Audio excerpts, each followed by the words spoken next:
Hello guys, আজ আপনাদের কাছে একটি ভিডিও নিয়ে এসেছি যেটি খুব সুন্দর।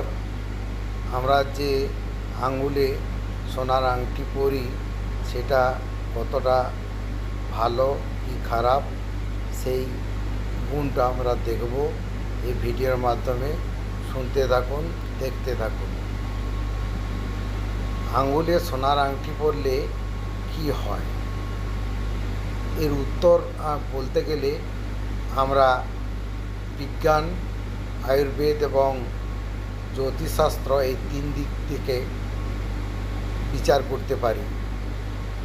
প্রথম আমি বৈজ্ঞানিক দৃষ্টিকোণ থেকে আমরা আলোচনা করব, যেটা হচ্ছে সোনা গোল্ড হলো এক ধরনের ধাতু যা শরীরে কোনো ক্ষতিকারক বিক্রিয়া করে না। এটি ত্বকে অ্যালার্জি কম করে অন্যান্য ধাতুর তুলনায়। সোনা ত্বকের ইলেকট্রিক কন্ডাক্টিভিটি ও রক্ত সঞ্চালন কিছুটা বাড়ায় বলে মনে করা হয়। সোনার আংটি ত্বকে মৃদু চাপ তৈরি করে, যা নাড়ির স্থানে স্নায়ু উদ্দীপ্ত করতে পারে। ফলে অনেকের মতে মানসিক প্রশান্তি, আত্মবিশ্বাস, ইতিবাচক শক্তি বাড়ে। এই হলো আপনার বৈজ্ঞানিক দৃষ্টিকোণ থেকে। দ্বিতীয়, আয়ুর্বেদ ও প্রাচীন চিকিৎসা শাস্ত্র মতে সোনা শীতল ও শুভ ধাতু হিসেবে ধরা হয়। এটি শরীরে পিত্ত দোষ কমায় ও মানসিক স্থিরতা আনে। আয়ুর্বেদ মতে ডান হাতে আঙুলে আংটিটি পরলে পুরুষদের জন্য ভালো, আর বাম হাতে পরলে নারীদের জন্য ভালো।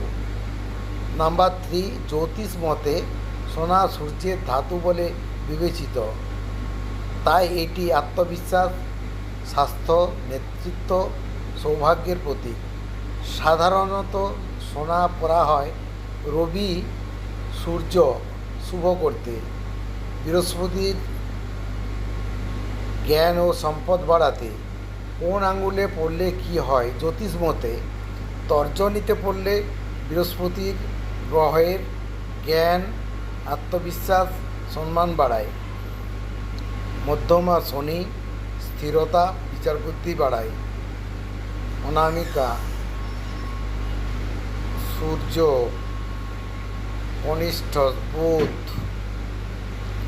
তাই এই ডান হাতের অনামিকা আঙুলে সোনা আংটি পরা সবচেয়ে শুভ ধরা হয়। সতর্কতা: সোনার আংটি সবসময় বিশুদ্ধ সোনা 22 ক্যারেট বা 24 ক্যারেট হলে ভালো।